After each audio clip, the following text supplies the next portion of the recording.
J'étais assez confiante et je me disais ça va bien se passer, ça va être une belle performance. Donc tendue, stressée mais pas trop par rapport à d'autres. Pendant que j'ai fait ma perf, c'est un moment chaotique. C'est pas de l'oubli parce que j'ai quelque chose de brouillon. Par exemple, quand elle m'a dit rhabillez-vous, je dis oui, je sais pas où sont mes chaussures. Et là, elle me dit votre chaussure elle est dans la manche. Donc tout ça, c'est quand même très, je dirais comme un accident ou quelque chose assez, assez choquant. Je me souviens même pas avoir accroché mon cadenas autour du barreau. Alors je l'ai fait. Je m'en souviens pas. Je l'ai fait, je le vois, mais j'ai pas le souvenir de l'avoir fait. Par contre, j'ai le souvenir d'une main qui me tenait pendant 20 minutes et que je ne pouvais pas bouger. Une sorte de présence forte où, là, tu restes en place. Il y a un côté très animal aussi, c'est-à-dire, là, tu restes là, tu bouges pas.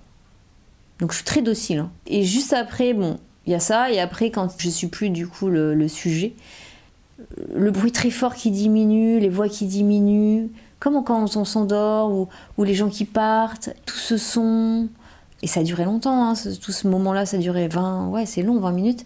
J'avais pas froid, j'étais paisible, j'étais bien. Comme après un accouchement, juste après un accouchement. Après un accouchement, on a eu mal, on sait même plus trop comment c'est passé, tout ça. Et après, il y a une sorte de... et quelque chose d'assez... Pas une félicité, mais quelque chose où tu es fier aussi d'avoir fait quelque chose de bien. Tu sais pas ce que ça a donné. Tu sais qu'après, ça va être difficile, la suite va être difficile, mais tu as un petit moment... on te laisse tranquille et que tu peux apprécier ce moment de silence, seul avec toi-même et avec la Joconde. C'était un moment privilégié, de calme, avant de retourner dans le chaos du réel qui allait être difficile. Alors en fait, la performance, c'est un peu en mode vainqueur. Tu sais ce que tu vas faire, tu maîtrises tout. Et la suite, c'est l'opposé. Tu es l'objet de la justice et tu n'as plus ton mot à dire et donc tu es dans la prudence. Un policier qui dit je vais lui faire la fouille au corps, donc là tu es tendu, tu dis non, j'espère pas.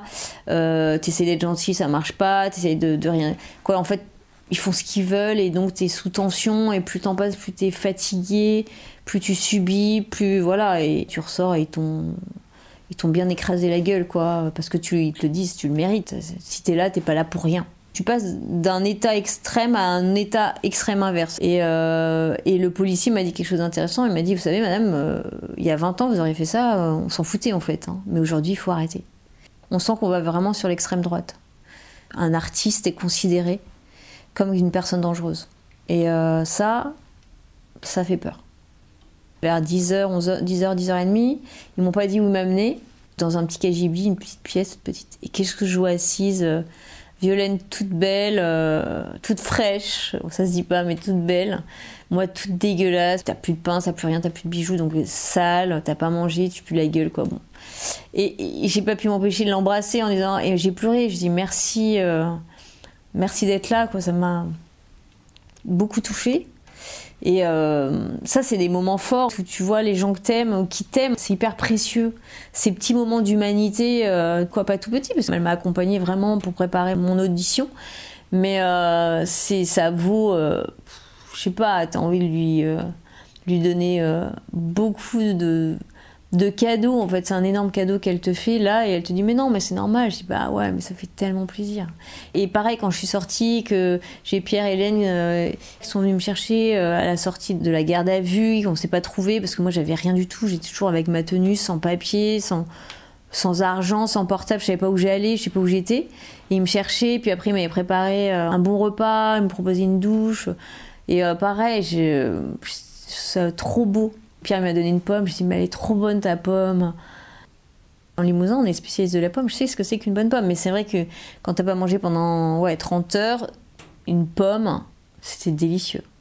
Et je me dis, les personnes qui ont pas ça à la sortie des gardes à vue, des prisons, qui ont personne, waouh, c'est dur. Parce que là, ce qu'on a besoin, c'est de l'humain. Il y a que ça qui compte. Un espace chaleureux, des gens qui t'aiment, voilà. Alors après, j'étais assez bluffée quand même. J'ai réalisé, et j'ai du mal encore à réaliser, t'étais quand même au Louvre, salle de la Joconde, t'as performé, t'as fait fermer la salle. C'est fort. Et j'ai réussi ma performance, c'est exactement ce que je voulais faire. Vraiment, tout était là. Bon, les paravents fait partie de ma performance. Et c'est ce que je disais aussi aux policiers. Je dis, vous me dites que je fais de l'exhibition sexuelle. Ils ont porté plainte pour ça, le Louvre. Mais vous avez vu tous les tableaux, c'est que des femmes au sein nu. Je fais la même chose. Et cette pièce, elle est condamnée parce qu'il y a eu une personne qui a montré ses seins. Tout ça pour ça. Tu te dis, ok, c'est intéressant. Donc fière, j'avoue que je suis fière. Des fois c'est un peu voilà, mais je suis fière, vraiment je suis fière. Je recommencerai pas demain matin. Je fais une pause, de toute façon j'ai pas le droit de reperformer pendant 6 mois, hein. J'ai une interdiction pendant 6 mois de performer à Paris. On m'a bien tiré les oreilles. Ils en veulent plus, mais fière, ouais.